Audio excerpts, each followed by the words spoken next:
A mensagem que eu gostaria de trazer para os irmãos esta noite é baseada aqui em 2 Pedro, capítulo 3, versículo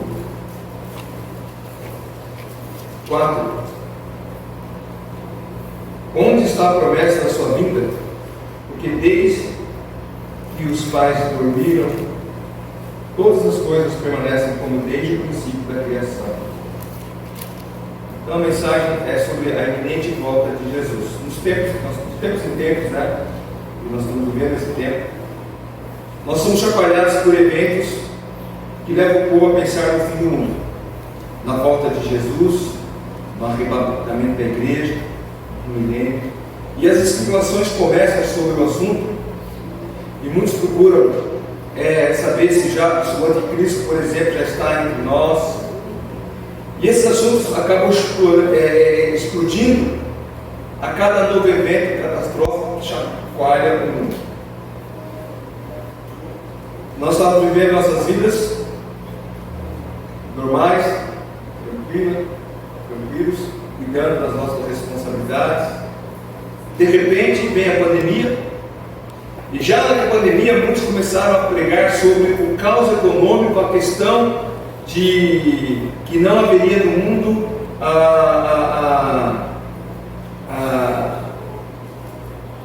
alimento para a humanidade, porque o mundo parou, a economia parou, e não haveria alimento no mundo. Também o mundo procurava alguém que pudesse conciliar e ajudar para que a economia pudesse engrenar. Pessoas com diferentes correntes de pensamento começaram a surgir, e pregadores começaram a buscar na Bíblia aquilo que eles acreditavam ser as evidências proféticas que faltavam para Jesus voltar. Quando a pandemia começou a se controlar, veio a guerra da Rússia e a Ucrânia. E novamente pregadores começaram a apontar na Bíblia o cumprimento das promessas, dizendo que agora sim as coisas estão encaminhando para o final. Eu recebi uma semana, acho que uns 12 ou 15 vídeos diferentes, pastores falando, e muitos deles apontando para Ezequiel 38 como sendo a concretização profética do final dos tempos. Mas os irmãos devem recordar que logo começou a guerra. Eu compartilhei no grupo da igreja Ezequiel 38, o irmão Meno Canicho falando a respeito, né? Que Ezequiel 38 fala da invasão do reino de Magog pelo rei Og a Israel. E aí então o irmão Meno Canicho ele fala sobre o assunto. Eu vi, inclusive, se você buscar lá no teu histórico aí no grupo do gabinete, você vai ter esse videozinho, ele falando sobre esse assunto, dizendo que para que isso aconteça, Israel está em paz. Israel não está em paz. Então a guerra atual não é o início do cumprimento de Ezequiel 38. Para vocês terem uma ideia, essa semana que passou aconteceram pelo menos 5 ataques terroristas contra Israel. Acho que foi mais, foi 11 já. Foi 11 mortos e 5 atentados terroristas que aconteceram em Israel durante essa semana. Então Israel não está em paz, e não é evidência do cumprimento de Ezequiel 38, a guerra da Ucrânia, né? Da Rússia com a Ucrânia. Mas muitas pessoas começam a levantar o assunto, falar, os pastores começaram a pregar, e pessoas compartilhando, curtindo mensagens. Na época nós vivemos de informação rápida, né? Isso espalha, e as pessoas começam a acreditar naquilo sem realmente consultar a palavra de Deus. Por isso nós devemos deixar de lado a especulação, por mais empolgante ela possa ser, e voltarmos às Escrituras Sagradas, voltar àquilo que a Bíblia fala. O que nós encontramos sobre esse evento assombroso, que é o arrebatamento da igreja, ou como o tema da mensagem sugere, a iminente volta de Jesus, né? É que será algo, como eu acabei de falar, assombroso, maravilhoso. E a primeira coisa que devemos descobrir a respeito disso é justamente o significado dessa palavra iminente, ou sobre aquilo que nós chamamos de a doutrina da iminência. Iminente significa algo que está sempre pairando acima de alguém, algo que está constantemente prestes a vir sobre ou alcançar alguém. Então a iminência traz consigo o sentido de que é algo que pode acontecer a qualquer momento.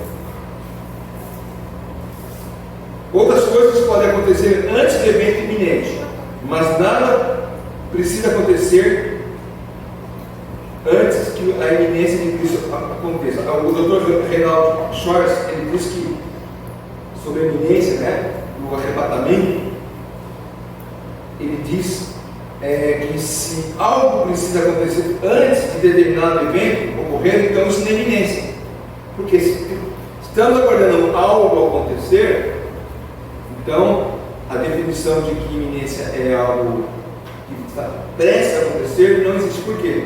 Porque existe algum fato que vai acontecer antes da iminência. Em outras palavras, se houver a necessidade de algo acontecer antes, destrói o conceito de iminente. E mesmo porque Ezequiel 38, quando fala de Israel, ou invasão de Israel, aí sim dá para determinar por quê? Porque será depois selado com o acordo de paz com Israel, não tem relação. Então, algo vai acontecer antes. Ele está falando da iminente volta de Cristo da igreja, não está falando de arrebatamento. É um assunto distinto, embora muitas vezes a gente fala a segunda volta de Jesus, mas ela não é propriamente dita no arrebatamento. A segunda volta de Jesus, quando Jesus, nós vamos ler o texto, quando Jesus pisaram, firmaram os pés nessa terra. A iminente volta, que é aquilo que nós aguardamos, no abrir de olhos, não precisa mais nada acontecer. Eu li algumas vezes e eu guardo isso comigo, é que para que Cristo, a gente fala, para Cristo voltar a vir buscar a sua igreja, ou para Cristo retirar a sua igreja do mundo, não precisa mais nada acontecer. As profecias já estão cumprindo todas elas, para que haja o arrebatamento. Então, é impossível saber exatamente quando ocorrerá um evento iminente. Algo que pode acontecer a qualquer momento. À luz disso, então, é preciso estar sempre preparado. Como nós vemos na própria palavra de Deus, que nos fala a respeito disso, nós devemos estar preparados. E outra coisa importante é distinguir a palavra iminente da palavra breve. Agora a gente canta breve, ele volta, talvez mais tarde, essa noite ou amanhã. A palavra breve, ela é diferente de iminente. Porque iminente é mais do que em breve. Em breve denota que um evento está para acontecer num intervalo de tempo. Então, para não confundir, já confundindo, Jesus pode voltar a qualquer momento, mesmo que não seja necessariamente em breve, e sem que algum evento anterior precise acontecer.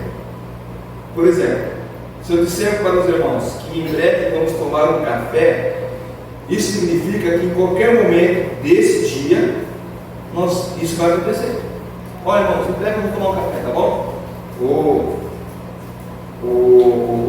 Então eu determinei algo que está para acontecer em um dado momento. Agora, iminente é como se eu falasse assim: irmãos, vamos parar aqui, vamos tomar um café agora? Do nada, sem aviso prévio, eu paro tudo aqui e vamos tomar um café.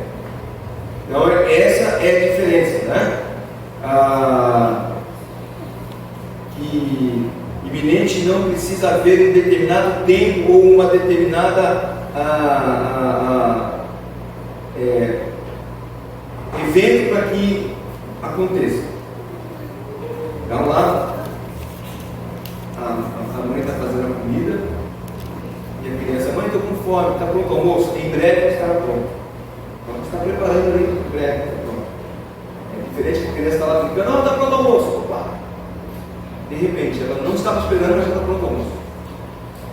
Então nós temos que entender que a iminência à volta de Cristo, ela, como eu acabei de falar, é um evento que pode acontecer a qualquer momento, mas não necessariamente em breve. Não necessariamente na semana que vem, no ano que vem, daqui 10 anos. O apóstolo Paulo fala que ele já aguardava enquanto vivo, né? Primeiro os mortos estarão, depois nós os vivos seremos levados. Então, tem isso em mente. Outra coisa, né, nós não devemos confundir a palavra iminente com eminente. Iminente é algo que pode acontecer a qualquer momento. Eminente é algo elevado, excelente. Até um certo sentido, o arrebatamento será algo iminente, que será algo excelente. Mas a palavra eminente geralmente é usada a um título, né, dado, por exemplo, a cardeais, né? O eminente cardeal, fulano e tal, um cargo elevado. Então, a iminência volta de Cristo. Aqui, Pedro fala que as pessoas cobravam dele o fato de que a promessa tardava. Onde está a promessa da sua vinda? Desde que os pais dormiram e morreram, todas as coisas permanecem como desde o princípio da criação. Nada mudou. Mas é eminente. Como eu disse, embora muitas vezes nós confundimos ou misturamos as palavras, muitas vezes fazemos menções dos dois eventos, o arrebatamento e a segunda volta de Cristo. Esses são dois eventos distintos. O arrebatamento é iminente. A volta de Cristo, essa sim tem eventos que vão acontecer antes. Por exemplo, o próprio arrebatamento é um evento que já determina que Cristo voltará. Haverá os 7 anos de tribulação, quando Israel sofreu o cerco no final da tribulação, então o Senhor Jesus Cristo voltará. O arrebatamento, que os antigos costumavam dizer assim, o arrebatamento é a santa convocação dos crentes dos ares. A volta de Cristo é a sua vinda na terra. Aquela prometida, por exemplo, lá em Atos 1:11, quando os apóstolos estavam ali conversando com o Senhor Jesus, o Senhor Jesus foi levado aos céus, eles ficaram admirados, aqueles 2 anjos apareceram diante deles e disseram assim: varões de Galileu, por que estáis olhando para o alto, para a altura? Esse Jesus que dentre vós foi assunto ao céu, virá do modo como viste subir. Ele voltará. Também o próprio Senhor Jesus Cristo, em Mateus 24:30, ele repete também em Marcos 13, 24, 27. Vamos ler Marcos 13, 24, 27. Marcos 13, 24, 27. Ele diz: mas naqueles dias, pois a referida tribulação, o sol escurecerá, a lua não dará sua claridade, as estrelas cairão no firmamento e os poderes do céu serão abalados. Então verão o Filho do Homem vir nas nuvens com poder e glória. E ele enviará os anjos e medirá os seus escolhidos, os 4 ventos, de extremidade da terra até a extremidade do céu. E ainda é o cumprimento da profecia do livro de Zacarias 14, versículos 2 a 4. Zacarias 14, versículo 2 a 4. Vou falar agora em Zacarias 14, 2 a 4. Zacarias 14, versículo 2 a 4. Porque eu ajuntei todas as nações para a peleja contra Jerusalém, e a cidade será tomada, e as casas serão saqueadas, e as mulheres esforçadas. Metade da cidade sairá para o cativeiro, mas o restante do povo não será expulso da cidade. Então sairá o Senhor e pelejará contra essas nações, como pelejou no dia da batalha. Naquele dia estarão os seus pés sobre os montes da oliveira, que está de frente de Jerusalém para o Oriente, e ao Monte das Oliveiras será fendido pelo meio, para o Oriente e para o Ocidente, e haverá um vale muito grande, metade do monte se apartará para o norte e a outra metade para o sul. Então, aqui sim o Senhor Jesus primeiro colocar os pés na terra.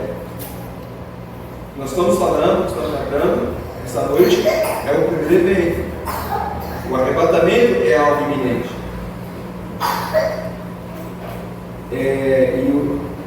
No arrebatamento, prevê que todos os crentes, os que já morreram e os que estão vivos, serão trasladados, ou como a palavra no original diz, traduzindo para o português, serão raptados para o encontro com Cristo. É sobre isso que o apóstolo Paulo falou lá em 1 Tessalonicenses. Os irmãos prestam bem no capítulo 4, versículo 13 a 15 de 1 Tessalonicenses, quando as pessoas queriam saber a respeito dos que morreram, o que aconteceu com ele. Então ele começa no versículo 13 dizendo: não queremos, porém, irmãos, que sejais ignorantes com respeito aos que dormem, ou aos que morreram, para que não vos entristeçais como os demais, que não têm esperança. Pois se cremos que Jesus morreu e ressuscitou, assim também Deus, mediante Jesus, trará em sua companhia os que dormem. Ora, ainda vos declaramos por palavra do Senhor isto: nós, os vivos, os que ficarmos até a vinda do Senhor, de modo algum precederemos os que dormem. Porquanto o Senhor mesmo, dado a sua palavra de ordem, ouvido a voz do arcanjo, ressoada a trombeta de Deus, descerá dos céus, e os mortos em Cristo estarão primeiro. Depois nós, os vivos, os que ficarmos, seremos arrebatados juntamente com Ele entre nuvens, para o encontro do Senhor nos ares, e assim estaremos para sempre com o Senhor. E o apóstolo Paulo também fala a mesma coisa lá em 1 Coríntios capítulo 15, versículos 51 e 52, quando ele fala no capítulo 15 sobre, ele está tratando da ressurreição de Cristo, e ele nos versículos 51 e 52, ele diz: eis que vos digo um mistério, nem todos dormiremos, ou nem todos morreremos, mas transformados seremos todos, no momento, no abrir e fechar de olhos, ao ressoar a última trombeta. A trombeta soará, e os mortos estarão incorruptíveis, e nós seremos transformados. Então, esse é o evento iminente que está para acontecer.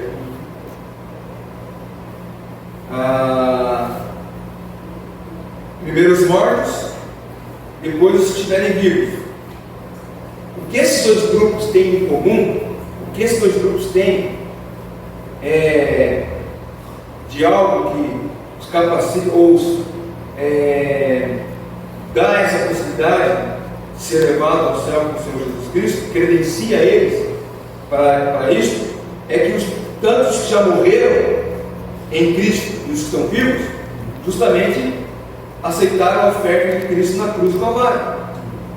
São os que nasceram de novo, são os que confiaram no sangue de Cristo, são aqueles que foram lavados pelo sangue do Senhor Jesus Cristo. O apóstolo Pedro fala no capítulo 1, 1 Pedro 1, versículo 18 e 19, sabendo que não foi mediante coisas corruptíveis, como prata ou ouro, que fosse resgatado do vosso fútil procedimento, que vossos pais vos negaram, mas pelo precioso sangue, como de cordeiro, sem defeito e sem mácula, o sangue de Cristo. Então, todos aqueles que foram lavados pelo sangue de Jesus Cristo serão reunidos com Ele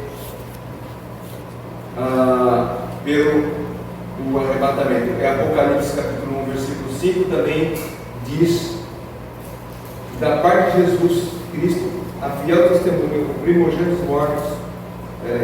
Apocalipse 1, não é Apocalipse 1, 5 não.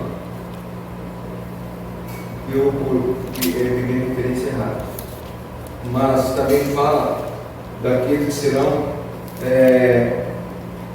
se juntarão com Ele por meio da ressurreição do sangue de Jesus Cristo.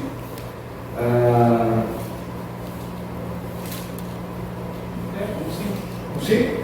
Então, da parte do Senhor Jesus Cristo, fiel testemunho. É o final do versículo. Final do versículo. Quando agora esse daquele que nos ama e nos libertou, tá, desculpa. É que eu estou lendo o 5 aqui, e essa parte, a segunda parte, está para ter um espaço. Aquele que nos ama e pelo seu sangue nos libertou, obrigado, nos libertou dos nossos pecados. O sangue de Jesus Cristo nos libertou do pecado. E esse sangue nos possibilita, nos credencia a ser um dia reunido com Ele. A promessa não é dada apenas para os que estão vivos. Né? Pessoal, eu creio que Jesus vai voltar para buscar essa igreja, vai levantar a igreja, a gente vai. Ele morreu, não aconteceu. Então ele perdeu. Não. A promessa da reunião do Senhor Jesus Cristo com os crentes, a convocação, né, que será feita nos ares, é dada para todos. Como Paulo fala, vocês já morreram, diz que estarão vivos. E a grande pergunta que muitos fazem é: qual é esse tempo? Quando será que vai acontecer? Por isso que quando surge uma guerra, uma pandemia, as pessoas começam a voltar para as escrituras, começam a contar para profecias, está para acontecer, né? A qualquer momento. A resposta, né, é única, é simples, nós não sabemos. Só sabemos que é iminente, a qualquer momento. E olha, muitos tentaram datar esse evento e obviamente se deram mal.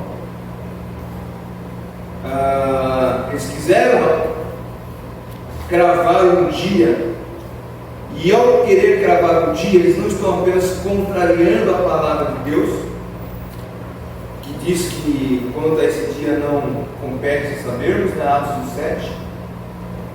Então, além de contrariar a própria palavra de Deus, eles acabam contrariando a si mesmos. E ao longo da história, nós temos várias pessoas que alegaram ter descoberto o dia, a hora e o ano. Ontem eu assisti um filme com a Elizabeth, que foi argentino, e o homem ele era conhecido como o gênio da previsão do tempo. Ele nunca errou. Sempre acontecia. Aí falou: essa noite vai ter um dia, a noite assim, tranquila, 22 graus, tá? Aí eu perguntava para ele assim: nós estamos passando um veneno na casa e eu não quero que o meu cachorro fique lá, porque ele pode passar mal aí. Eu posso deixar ele no quintal? Pode deixar, não vai chover, choveu granizo. Matou o cachorro. O outro não guardou o carro dele, o táxi dele na garagem, ficou na rua, acabou com o carro dele. E o seguro não cobria esse tipo de evento.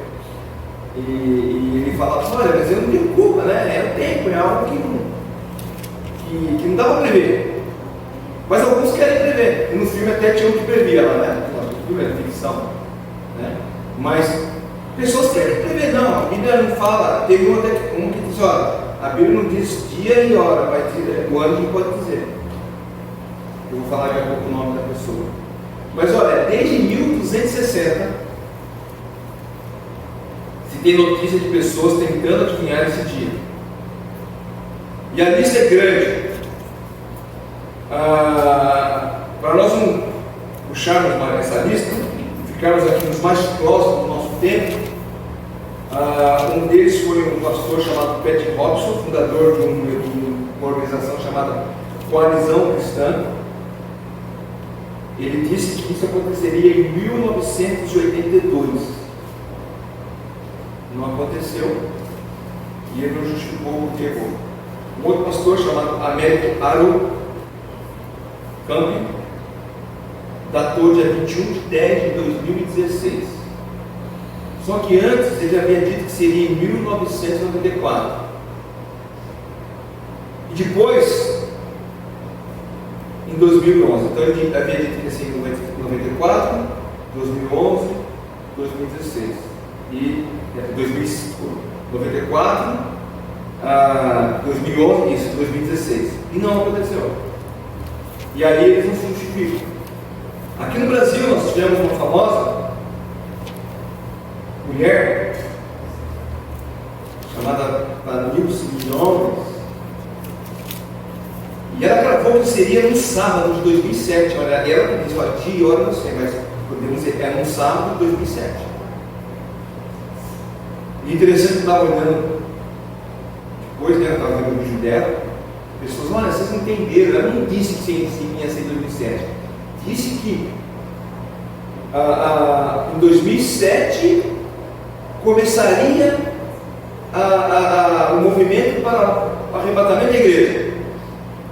Aí tem que mudar um pouco ali, né? E ainda chama de as pessoas que cobraram dela, né? Que errou esse evento. Vocês não sabem interpretar texto. Mas se você pegar lá a mensagem dela, ela fala isso. Vai ser um sábado de 2007. Por quê? Ela fez uma conta. Ela pegou que uma coisa que o Senhor Jesus falou que essa geração não passará sem que essas coisas aconteçam. E ela pega que a geração é de 40 anos. E ela então diz, olha, Israel foi reconhecido como Estado, como uma nação em 1947. Na verdade foi 48, né? Mas ela colocou 47. 47 foi quando começou a discussão lá, enfim. Então ela colocou uma geração de 40 anos. E aí ela diz 2007. Aí tem um outro que faz um outro cálculo. Ele diz que uma geração dura de 70 a 80 anos. E também pega a fundação do Estado de Israel, aí ele usa 48, então ele diz que vai ser em 2028. O que eu estou dizendo por isso, porque sempre vão surgir especulações a respeito do assunto. Sempre vão surgir. E não é por isso que nós devemos nos preocupar. Será que o anticristo está entre nós? Não sei, se tiver. Não vamos daqui para conhecer, né? Ele mora na Avenida, Quinta Avenida, onde é, cara? 666? Filho do Trump? Lá. Ele é besta, é uma besta mesmo, né? O Marco Bernardo fala que ele, como criança, ficava procurando a casa 666 da rua dele, para saber se lá está, né? Se vai estar aí, se já está aqui entre nós, não interessa a nós. Não é com isso que nós devemos nos preocupar. A igreja não precisa se preocupar com isso. O máximo que podemos fazer é olhar para os nossos dias e perceber que nada mais precisa acontecer para que o arrebatamento da igreja aconteça. Como eu disse, não tem mais nenhuma profecia para ser colocada. Eu lembro que mais ou menos em 1984, 85, por aí, mais nessa faixa, saiu na revista Veja um homem. E eu lembro que uma irmã até levou essa revista da igreja. Ele prometia ser aquele que iria conciliar o mundo economicamente, né? Iria conciliar o mundo, uma palavra que está sendo usada muito agora, geopoliticamente. Ele era a conciliação do mundo. Tem a foto dele lá, eu lembro dessa denúncia. Esse homem deve até morrido, porque a foto dele era de velhinho, então não era ele.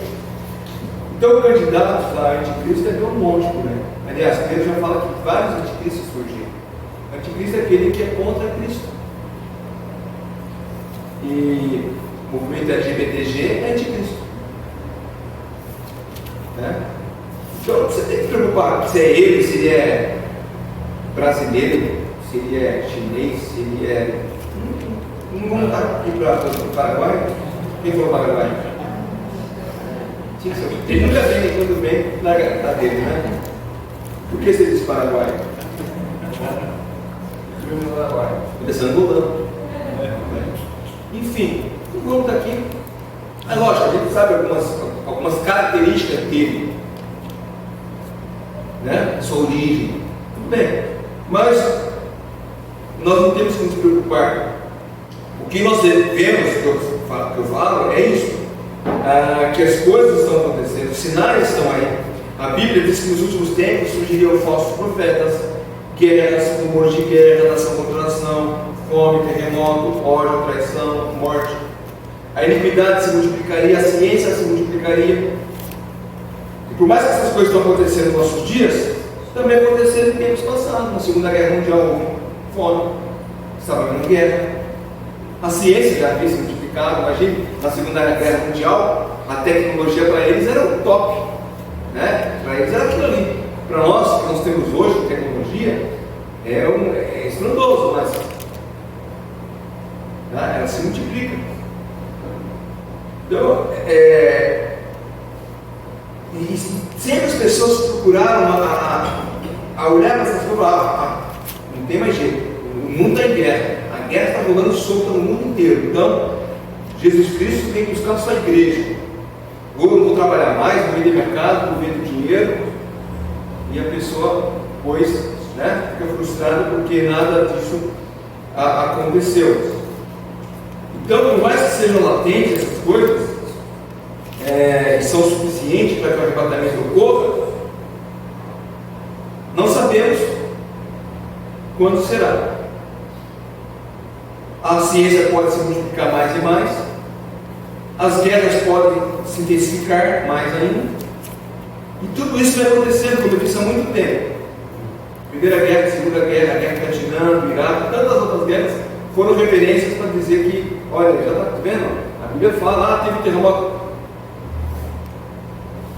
Cacroa, é isso, né? A ilha de Cacroa, que mexeu com muito. Depois dá uma olhadinha lá o vulcão lá de Cacroa, que mexeu com o mundo inteiro. As pessoas achavam que aquilo era um evento que era um evento, depois disso aqui, agora Jesus está voltando. Às vezes eu vi o também e falo, já se preocupou de se fragmentar, né? Se tivesse sendo já levado. Maranata, seja hoje, mas nós não sabemos. A igreja deve estar preparada para esse dia. O mundo não aguarda. Pelo contrário, conforme nós vamos aqui em 2 Pedro 3, o mundo zomba dos que aguardam o dia glorioso da volta do Senhor Jesus Cristo.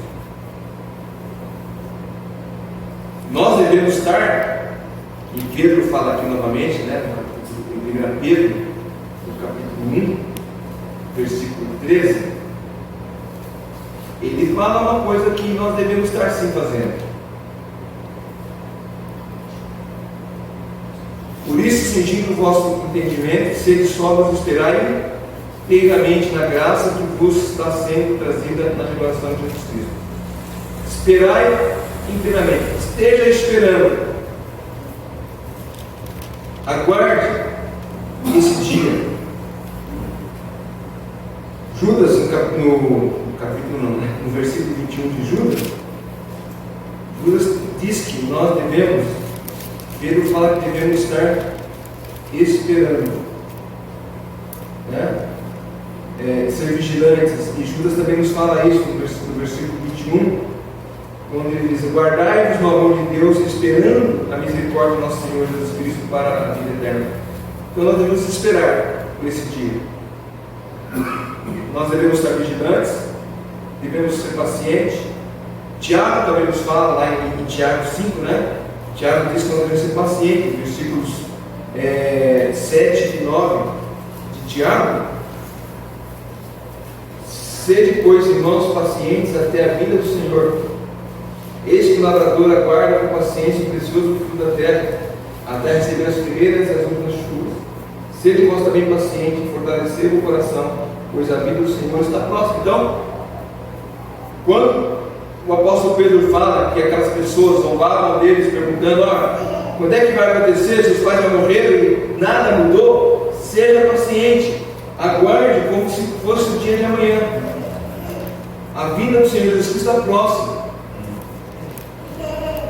Então não é nosso papel ficar especulando o dia do arrebatamento, quando vai começar a tribulação, se o anticristo já está no nosso meio. Se nós temos que fazer algo, é viver para a glória de Deus, anunciando as boas novas, salvação aos perdidos, testemunhando, como eu disse, aquele quadro que o irmão colocou, Jesus está voltando, você pode não acreditar, mas é meu dever te avisar. Então, está proclamando isso. Se for hoje, amém. Se for daqui a 10 anos, amém também. De qualquer forma, Jesus está voltando. Devemos viver essa verdade dia a dia. Como alguém disse, nós devemos viver como se fosse o nosso último dia aqui na terra. Como se o arrebatamento acontecesse já. Por isso nós devemos ser vigilantes, pacientes e esperançosos.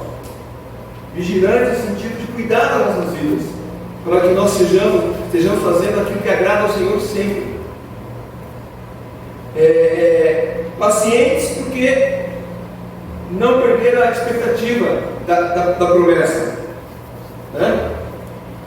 E esperançosos sabendo que Ele vai cumprir essa verdade. Não há como nós duvidarmos disso, porque promessas do passado foram cumpridas. Só o fato do Estado de Israel existir já mostra isso. Por quê? Porque quando Israel deixou de existir como nação, pessoas começaram a zombar. Mas lá, a palavra de Deus diz que Israel seria uma nação.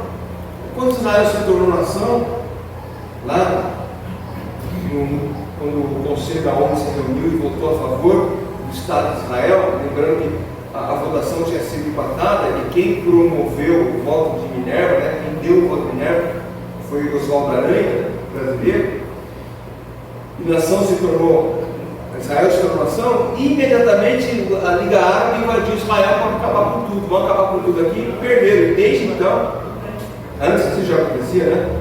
Mas se você for ver a história de Israel, quantas vezes Israel foi tentar invadir Israel, tentar acabar com Israel, exércitos se uniram contra Israel para tentar fazer com que Israel deixasse de existir como nação. E está aí. Então, se Deus cumpriu promessas como, né, de Israel, que enquanto houver estações do ano, enquanto houver sol e lua, Israel sempre existirá. Então não precisamos duvidar que isso virá buscar a sua igreja. Quando? Não sabemos, mas Ele virá. Então que nós possamos viver nessa expectativa, aguardando esperançosos o dia da volta do Senhor Jesus Cristo. Enquanto Ele não vem, nós estejamos aqui, anunciando, testemunhando para os nossos amigos, fazendo o que nós vamos fazer daqui a pouco, celebrar a ceia, lembrando da sua morte, lembrando da sua ressurreição. O próprio texto de 1 Pedro, no 2 Pedro que nós lemos, ele nos fala a respeito disso, né? E o sangue precioso do Senhor Jesus Cristo foi usado para nos purificar, para nos trazer a reconciliação com Ele. Então, 1 Pedro, né? 1,18, sabendo que não foi mediante coisas corruptíveis como prata e ouro que fosse resgatado do nosso fútil procedimento que vossos pais nos pegaram, mas pelo precioso sangue, como de cordeiro, sem defeito, sem mácula, o sangue de Jesus. Então nós daqui a pouco vamos celebrar a ceia, lembrando desse evento, da morte de Cristo, que por meio da morte dele nos deu a vida eterna. Passamos a ter a vida eterna porque Jesus derramou seu sangue na cruz do Calvário.